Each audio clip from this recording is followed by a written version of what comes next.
Dear students, welcome you all. Exercise 2.2 के question solve करेंगे और क्वेश्चन सॉल्व करते करते हम इसके रिलेटेड कंसेप्ट भी समझेंगे जो कि एमएसटी सीईटी के लिए काफी इंपॉर्टेंट है। Find the cofactors of the element of the following matrices. इसके कोफैक्टर फाइंड आउट करने के हर एक एलिमेंट के। तो कोफैक्टर क्या होता है? Cofactor of element is nothing but -1 की पावर i प्लस जे और उसका करस्पॉन्डिंग माइनर। ओके, तो इसके लिए हमको पहले माइनर फाइंड आउट करना पड़ेगा। तो हम हर एक एलिमेंट के माइनर फाइंड आउट करते हैं। तो m11, m12, m21, m22।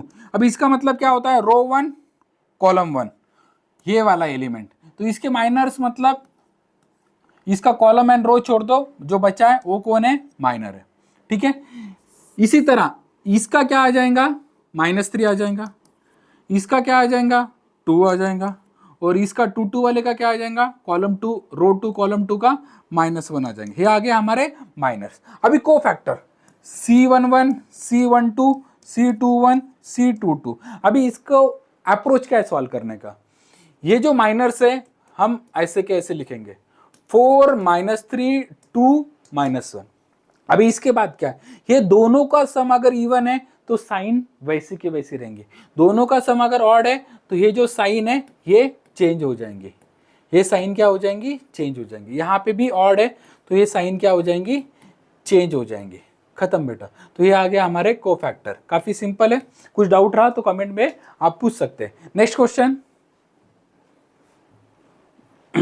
Find the cofactors of the element of the following matrices. Question में 3x3 का मैट्रिक्स दिया है, तो हम इसे कैसे सॉल्व करेंगे? तो सबसे पहले इसके करस्पॉन्डिंग माइनर्स फाइंड आउट करेंगे।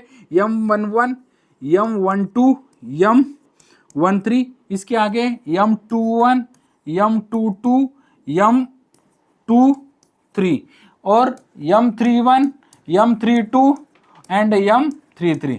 पहला वाला एलिमेंट पकड़ो, फर्स्ट रो फर्स्ट कॉलम, इसका डिटरमिनेंट फाइंड आउट करो। 3 -1 कितना होता है? -3। -0 है, लिखने से कुछ फर्क नहीं पड़ता। उसके बाद सेकेंड वाला कौन है? m12, -2 कितना होता है? 2 होता है और +10 आ जाएंगे, that is 12। 13 0 -6 that is +6। Okay, next 21 1 आ गया। 22 ये वाला एलिमेंट है तो इसका क्या है? -1 +4 कितना है? 3। नेक्स्ट 23 तो ये क्या है? 0 -2 that is -2। Okay, next one 31 -5 -6 -11 आ जाएगा। 32 ये वाला एलिमेंट 32, इसका रो एंड कॉलम छोड़ना है। 5 -4 कितना आता है? 9। और 33 का कौन सा है? ये वाला एलिमेंट 3 -2 कितना है? 1 है। अभी देखो बेटा, ये आ गया हमारे माइनस। अभी हम पूछा क्या है? कोफैक्टर्स। अभी कोफैक्टर कैसे निकालना है? कोफैक्टर्स देखो बेटा, कोफैक्टर निकालने के लिए C11, C12, C13, इधर C21, C22, C23, इधर C31, C32, C33। ये जितने भी माइनर्स के एलिमेंट है वैसे के वैसे लिखने के, लेकिन जहां पे इन दोनों का सम ऑड होता है उसकी साइन चेंज होंगी। 1 + 2 3 ऑड है तो इसकी साइन चेंज होंगी। 1 + 3 4 इवन है। 2 + 1 ऑड है तो इसकी साइन चेंज होंगी। ओके, 2 + 2 साइन चेंज करने की जरूरत नहीं, इधर साइन चेंज होंगे। 2 + 3 5 होता है। इधर 3 + 1 4 है, sign does not require to change. 3 + 2 odd है, साइन चेंज है। इधर sign does not require to change. तो ये हुआ इसका अप्रोच। क्या है? Cofactors of the element. तो उसके लिए हमें क्या करना पड़ेगा? माइनर्स फाइंड आउट करने के। और माइनर्स कैसे फाइंड आउट करने हैं? ये फर्स्ट रो फर्स्ट कॉलम का जो एलिमेंट है इसका माइनर मतलब इसका रो एंड कॉलम छोड़ दो, बाकी जो बचा है उसका डिटरमिनेंट है। ओके, ऐसे करते हर एक एलिमेंट के हमें माइनर्स मिलेंगे, उसके बाद कोफैक्टर मिलेंगे। ठीक है, नोट इट डाउन। अगर डाउट होंगे तो आप कमेंट बॉक्स में पूछ सकते हैं। Next question, find the matrix of the cofactors for the following matrices. तो इसके क्या करना है, मैट्रिक्स ऑफ कोफैक्टर, पहले तो कोफैक्टर फाइंड आउट करेंगे। तो डायरेक्टली बेटा C11, C12, C21, C22 cofactors.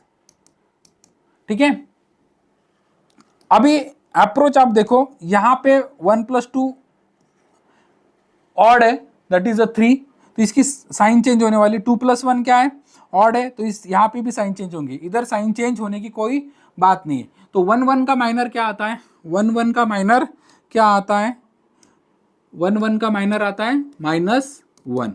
ठीक है, इसी तरह 1 2 का क्या है, 4 है, 2 1 का क्या है, 3, और 2 2 का क्या है, 1 है।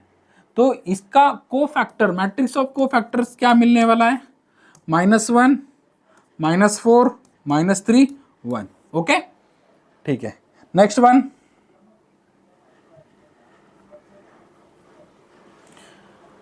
Find the matrix of cofactors. इसका भी सेम है, कोफैक्टर्स का मैट्रिक्स फाइंड आउट करना है। तो इसके लिए हमें फिर से 9 एलिमेंट के कोफैक्टर निकालना पड़ेगा। तो C11, C12, C13, उसके बाद C21, C22, C23, C31, C32, C33। अब बेटा जहां पे साइन चेंज होंगी वो कौन है, जिनका सम ऑड आता है। ओके, अभी कोफैक्टर कैसे निकालेंगे, कोफैक्टर का फॉर्मूला होता है Cij इज इक्वल टू -1 की पावर i प्लस जे और उसका करस्पॉन्डिंग माइनर। तो पहला वाला एलिमेंट, उसका रो एंड कॉलम छोड़ दो, डिटरमिनेंट निकालो। -5 -6 कितना होता है, -11। सिमिलरली बाकी सारे एलिमेंट का 1 2 कौन सा एलिमेंट है, ये वाला, इसका रो और इसका रो एंड कॉलम छोड़ दो। ठीक है, 10 -0, 1 3 है वाला। ठीक है, -6। नेक्स्ट 2 1 ये वाला एलिमेंट है, 0 -6, 2 2 ये वाला एलिमेंट है। ओके, -5, नेक्स्ट 2 3 ये वाला element, 3 -0, next 3 1 third row first column ये वाला एलिमेंट, रो एंड कॉलम छोड़ दो, 0 -2 -2, next 3 2 third row second column, 3 -4 कितना आता है, 7 आता है, 3 3 थर्ड रो थर्ड कॉलम, 1 -0 1। अभी इसके बाद क्या करेंगे हम, जहां पे दोनों का सम ऑड है उसकी साइन चेंज कर देंगे। तो दोनों का सम ऑड कहां पे आता है, 1+2, यहाँ पे साइन चेंज होंगी, 1+3 नहीं होंगी, यहाँ पे साइन चेंज होंगी, माइनस का क्या बनेगा, प्लस बनेगा, इधर नहीं होंगी, इधर साइन चेंज होंगी, इधर साइन चेंज होंगी, और यहाँ पे आगे नहीं होंगे। ठीक है, गेटिंग द पॉइंट क्लियर। तो ये आगे उसके कोफैक्टर्स। अब ये कोफैक्टर का हमें मैट्रिक्स बनाना है। तो इसका मैट्रिक्स कैसे आएगा, 1 1 1 2 1 3, -11 -10 -6 6 -5 -3 -2 -7 1। ये आ गया मैट्रिक्स ऑफ द कोफैक्टर। आप समझ गए बेटा। अगर कुछ डाउट होगा तो आप कमेंट में पूछ सकते हैं। ओके।